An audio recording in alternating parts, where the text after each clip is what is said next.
Steve Gamache here for Chef Knives to Go, and we're going to take a quick look at the Tojiro DP Oboro Gyuto 200 millimeter knife. So this is a new line that Chef Knives to Go is carrying, and this is kind of the typical Tojiro DP line. Same steel, VG10 full stainless, heat treat about 60, 3-layer construction with soft cladding on either side of that hardcore steel for that 3-layer sandwich. And then kind of a different handle style. So this is pretty cool. It's kind of a hybrid handle. And I have my spacer over here because of the reflection. So kind of a hybrid handle. And so the weight and dimensions on these should be pretty similar from knife to knife. Let me put that back in. There we go. So this one is 168 grams or 5.9 ounces. Edge length is right about 8 inches or 200 millimeters. And then the overall length is about 13 inches, a little over 13 inches with this handle. And the spine thickness, these are fairly thin. So this one's about 1.9 millimeters thick at the back at the spine. Then I got about 1.885-ish about halfway down. And then it starts to thin out. And you get a little bit of a taper as the grind starts. And you'll see the tip actually is pretty decently thin on these. So the tip works nice on these. I tested this one out on some onions and a few other ingredients. So it worked nicely. Here is the choil shot, the back of the blade. So fairly thin at the edge as well. So it's kind of a good, pretty good performing knife, really. Let's see, blade height is about 46, a little over 46 on this one. And then the handle is really cool. It's a kind of an oval, kind of a double D-shaped, really. Oval style. That's a linen micarta, and it does have a partial bolster in there to lighten the weight a little bit. And there's a small stainless rivet or pin right there.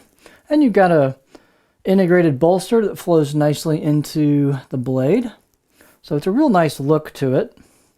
Very comfortable handle.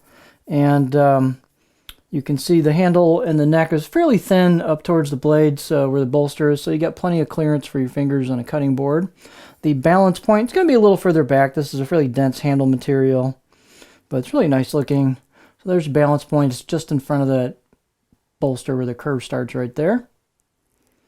And let's take a look at, we'll get our, so I get my fingerprints all over this. We'll get the beauty shot on here. So this is a machine finished blade. You can see the cladding line right there. Actually, let's do that. I like that. So you can see the machine finish vertical marks. There is your kind of screened on kanji and other information on the right side of the blade. And then here's the left side of the blade, just basically plain.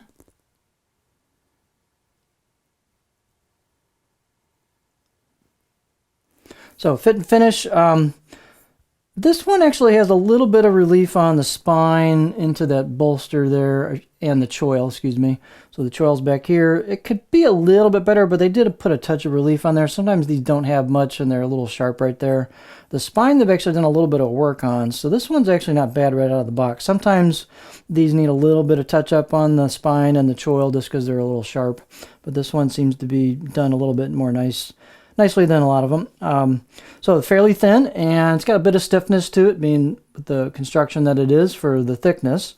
As I said, performance is quite good on this. Out of the box edge, I'll give it a 6 out of 10 on my scale. Had a nice edge with some polish to it. Decent grit finish, like a finer grit finish to it. And again, just a nice, easy to use blade. 200 millimeters, kind of a nice size for home use if you don't have a lot of room or you're not working on larger ingredients and products when you're prepping. So it's kind of a good intermediate size. So here is the edge profile. It's a fairly curvy profile. There's not a real flat spot. You can see it kind of flows into the heel and kind of rolls into that. You've got a little bit of belly at the tip. I'm digging the tip in about right there, on this particular one about right there. So it's not going to rock real high unless you tweak the tip a little bit, maybe bring that last couple millimeters, sweep it up a little when you sharpen it. But out of the box, I can get in there. So kind of a good all-around profile. Not a good chopper per se, but it'll do a lot of other things well. tip draws, push-pull cuts, glide cuts, those kind of things. Rocking over kind of medium and shorter ingredients. So it's just a really nice looking knife, another kind of take on a quality steel and package knife, and just these really do look cool. It gives you kind of, it's a nice fit and finish and just a little different look to it. So if I can get my point back here again so it's not too much tricky. All right, we'll go with that. So this is the Tojiro DP Oboro series Gyuto 200mm knife.